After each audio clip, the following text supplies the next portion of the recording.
Ladies and gentlemen, we are live from the Isle of Man in the UK. This is John and Mike's MMA Corner. Thank you very much, Kevin, for joining me. Now, you're taking on Kyle Kurtz in March.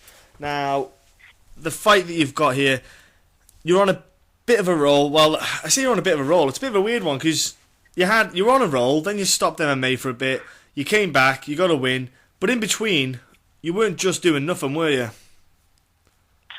No, I was doing a lot of boxing. Now, what was it that tempted you to try boxing out and not continue because the MMA was going well, you were 3-0. What tempted you to the boxing then? Well, honestly, at this point in my career, I have 32, 33 boxing fights, and the pay is a lot better. So with all that experience, you pay a little more for the boxing fights. That's fair enough. It's a good enough reason. I understand that. So why are you coming back to MMA then? I'm almost 36 years old, and I feel like I'm coming to the end of my fighting career within the next couple years, and I want to give MMA 100% effort and see what I can do in the sport before I end up not fighting anymore in a couple years. That's fair enough. Now, I imagine then while you were doing your boxing, were you still doing any MMA in between? Were you doing like jiu-jitsu, wrestling, anything like that? Yeah, I'm always doing jiu-jitsu. I really enjoy jiu-jitsu. I do in the gi and in the no gi. So jiu-jitsu is a hobby of mine also. So, I'm boxing, kickboxing, doing jiu-jitsu, wrestling. I do it all the time. So how, with the boxing then, obviously it takes a bit of effort to focus your attention on there. I imagine, did you have to taper down the effort that you put into, like, for example, kickboxing? Because the last thing you want to do is get someone to knee you in the leg or leg kick you and that's you, basically buggered for a boxing match coming up. Yeah, absolutely. And it's different. One of the biggest problems between boxing, or the differences between boxing and MMA or kickboxing, is stances are different. Yeah. So, I really have to adjust my stance for boxing is quite different than it is for an MMA fight because of the leg kicks and knees and sprawling off of takedowns and stuff like that. I was going to say, with the boxing, because you've done quite a lot of boxing for a while, your hips, I imagine, it must have took a lot of time to get your hips to kind of conform to jiu-jitsu, because I sparred with a guy who competed in the Commonwealth Games in boxing, and what we found was, for example, side control was very difficult for him because his hips, his muscles were because he's so used to boxing stance for like 20 years, the flexibility wasn't there that would be required for jiu-jitsu, but the movement required for boxing was. Yeah, I've definitely had to learn how to, even on top of somebody, lower my weight on somebody correctly, and, each position in jiu-jitsu. It's been, I've been doing jiu-jitsu for about 5 years now, so, when I started out, even though I was already a professional fighter, I was white belt starting out, as low as you could be, had to learn the basics first. Yeah. And, over the last 5 years of doing jiu-jitsu, I've gotten a lot better. My hips have gotten a lot better, but it's always just a learning process. Yeah, it is. Have you tried to maybe incorporate yoga or anything to help with that flexibility and movement? Honestly, I haven't. I've been told that yoga is awesome and will really help my flexibility, which is something I can always use. Yeah. I just haven't had time. MMA training takes up a lot more of my time. I also have my own gym that I run and a family. So time is a little short, and yoga is just one of the things I haven't had time to try yet. Say you run your own gym. Are you a boxing coach, or do you? What kind of gym is it you're doing? It's an MMA gym. We have MMA fighters, we have boxing fighters, we have kickboxing fighters, but the main thing is just classes. People coming here for fitness and to get a different, better workout, lose weight, and enjoy the workout. Do you know what you should do, Kevin? Yoga is awesome. I'll tell you that right now, okay? And do you know what you should do? You should get a yoga class in your gym. I'll tell you that right now, mate. It'll help. Because I remember when I started jiu-jitsu, and I'll tell you now, I couldn't do a triangle. I couldn't get my foot any further than, say, midway on the calf. Do you know how you got to get behind the knee when you lock it in? I could only get it to about like halfway along my calf, and then it physically would not go any further. I just never had the flexibility to lock in a triangle, and I went away, worked on my hip flexors with yoga, and I tell you what, I came back, and after doing yoga for a bit, different animal. That's awesome.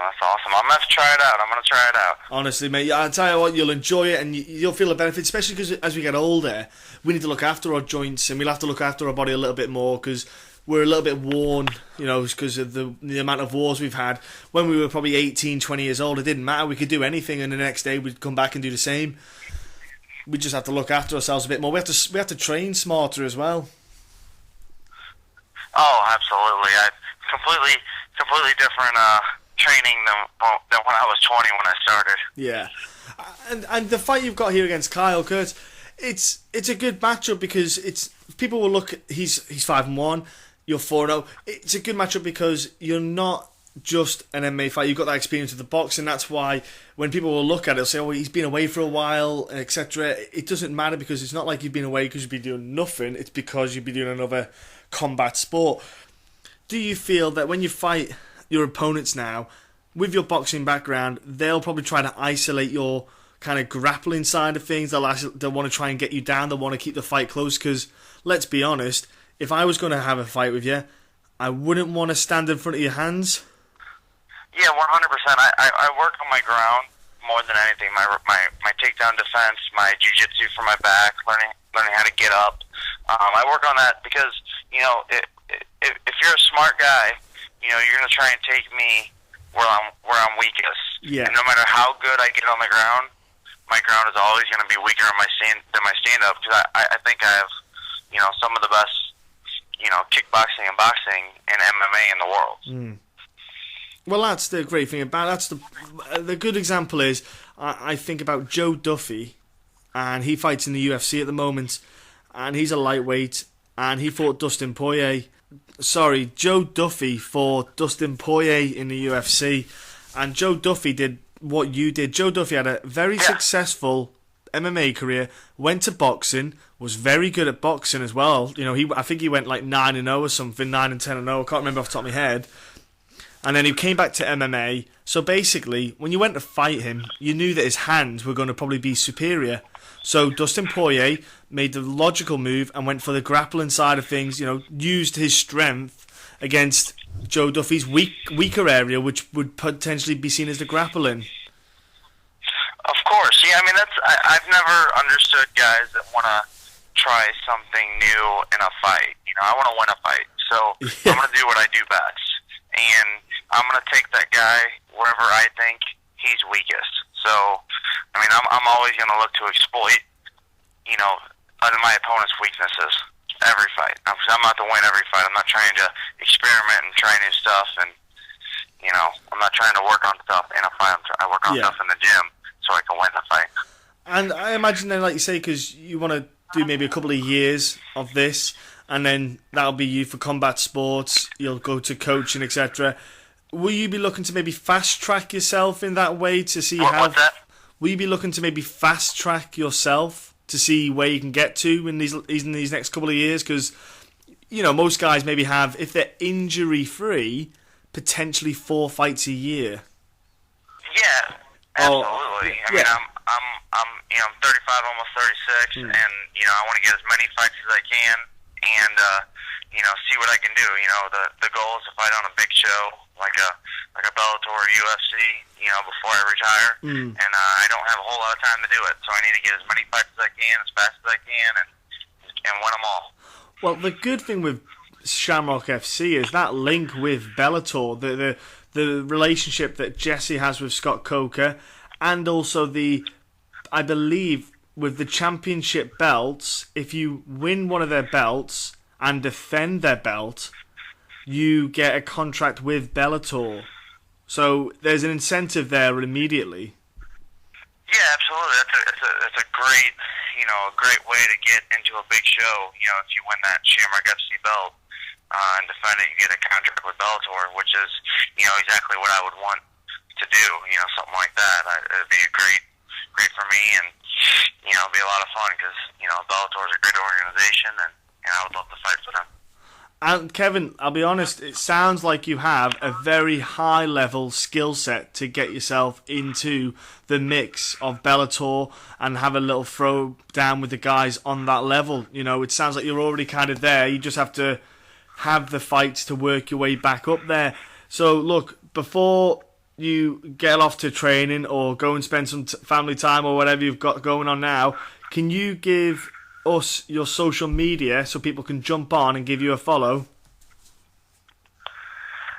Yeah, I'm not super big on social media. I don't much know my Twitter handle. I don't do a lot of it. I am on Facebook, just Kevin Engel, and